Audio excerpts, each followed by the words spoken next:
গ্রামের জীবনযাপন অনেক বেশি সুন্দর, পিওর খাবার, খুব সুন্দর সুন্দর প্রকৃতি উপভোগ করা, সব কিছু মিলিয়ে গ্রামীণ জীবনযাপন আমার কাছে অনেক বেশি ভালো লাগে। আসসালামু আলাইকুম everyone, this is Liza from my page lifestyle of Liza.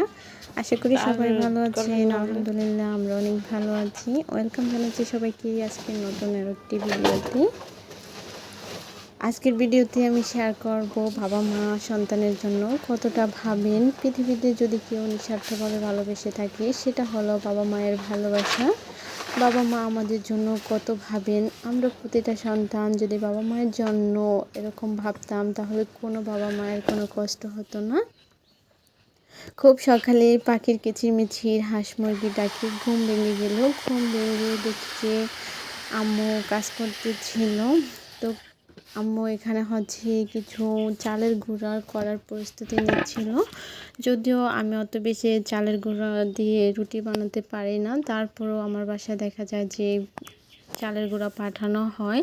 তো সব কিছু মিলিয়ে আম্মুর জন্য সব কিছু মিলিয়ে অনেকগুলো চালের গুঁড়া পরিষ্কার করে এখন দিয়ে নিবি। আর সত্যি এই কাজগুলো অনেক বেশি কষ্টের। মা বাবা কখনোই এসব কষ্ট সন্তানকে বুঝতে দেয় না। আর আমার আব্বু আম্মু তো আমাকে অনেক বেশি ভালোবাসে। আমি বলবো না আমাকে প্রত্যেক সন্তানকে প্রত্যেক বাবা মা অনেক বেশি ভালোবাসে। আমার আব্বু আম্মু হয়তো আমাকে অনেক বেশি ভালোবাসে, আর আমিও আমার আব্বু আম্মুকে অনেক বেশি ভালোবাসি, অনেক অনেক বেশি সম্মান করার চেষ্টা করি। আর সব কিছুকে, সব চালগুলোকে অনেক সময় নিয়ে ধুয়ে তারপরে পানি টানার জন্য কিছুক্ষণ রেখে দেন মেশিনে চালের গুঁড়া করে নিয়ে আসছে আব্বু।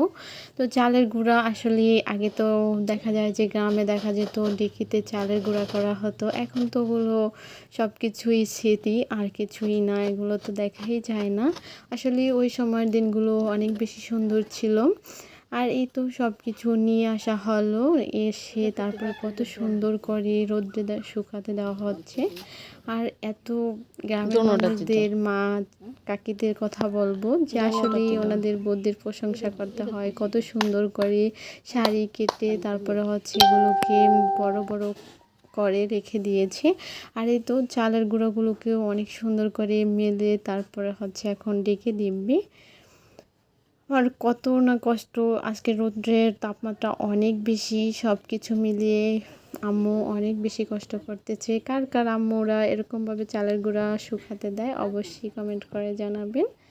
আর আজকের ভিডিওটা ছিল এই পর্যন্তই। যদি ভিডিওটা ভালো লাগে সবাই লাইক কমেন্ট এবং শেয়ার করে দিবেন। আর যারা এখন আমার পেজটাকে ফলো দেননি সবাই আমার পেজটাকে ফলো দিয়ে পাশেই থাকবেন। সবাই ভালো থাকবেন, সুস্থ থাকবেন, আমাদের জন্য দোয়া করবেন। আল্লাহ হাফিজ।